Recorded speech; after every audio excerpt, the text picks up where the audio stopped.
आदित्य, नियतीच्या मनात काय आहे त्या प्रश्नाचं उत्तर शोध मित्रा.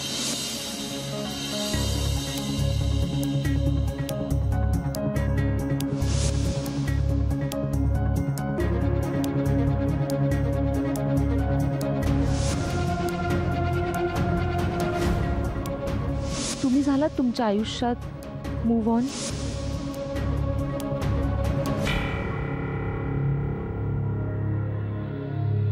मनावरचं ओझं हळूहळू हलकं होत चाललंय असं का वाटतंय मला? तिची आणि माझी ताटातूड झाल्यापासून नकोसा झालं होतं, सगळं कोंडल्यासारखा झाला होता जीव. मला तिची आठवण काढायची नव्हती, विचारही नको होता.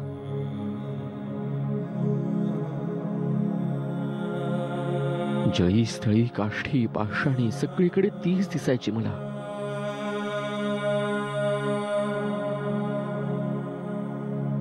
आता ती माझी नाहीये, ती दुसऱ्या कुणाची तरी लाईफ पार्टनर झालीये. हे मान्यच होत नव्हतं. तिला आणि मला एकत्र भविष्य नाहीये हे पचनीच पडत नव्हतं. तिच्यापासून दूर जाण्यासाठी मी स्वतःपासून दूर पळत होतो.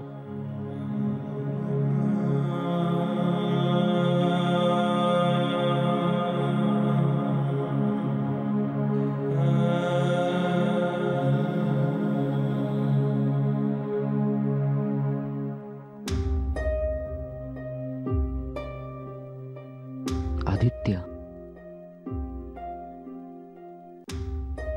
त्यानं माझ्या मनाची घालमेल किती अचूक ओळखली. आजारी पडलो तेव्हाही तोच धावून आला मला वाचवायला,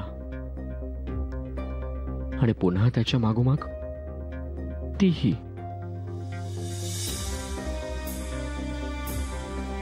डोळे मिटून घेतले मी पुन्हा, तरीही ते दोघं दिसायचं एकत्र. मिटलेल्या डोळ्यांसमोर सुद्धा. म्हणून पळालो त्या हॉस्पिटलमधून.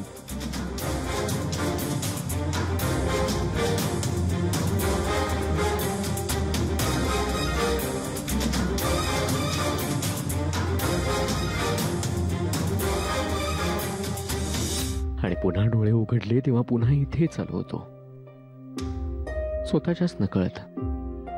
We felt destined to meet.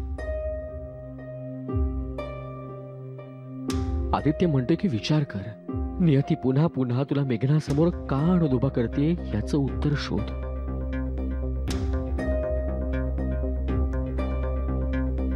आज मिळालं त्याचं उत्तर Aditya. We were destined to meet and destined to part. Yeah, we were destined to part. नियतीने लिहिलेल्या संकेताचा अर्धाच भाग वाचत होतो मी आजवर, पण आज तू.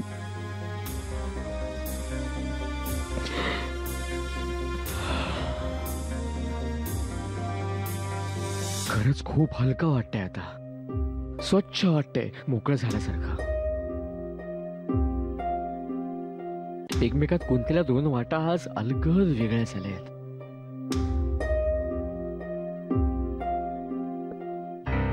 Thanks a lot, Aditya. And thanks, Meghna, to you too.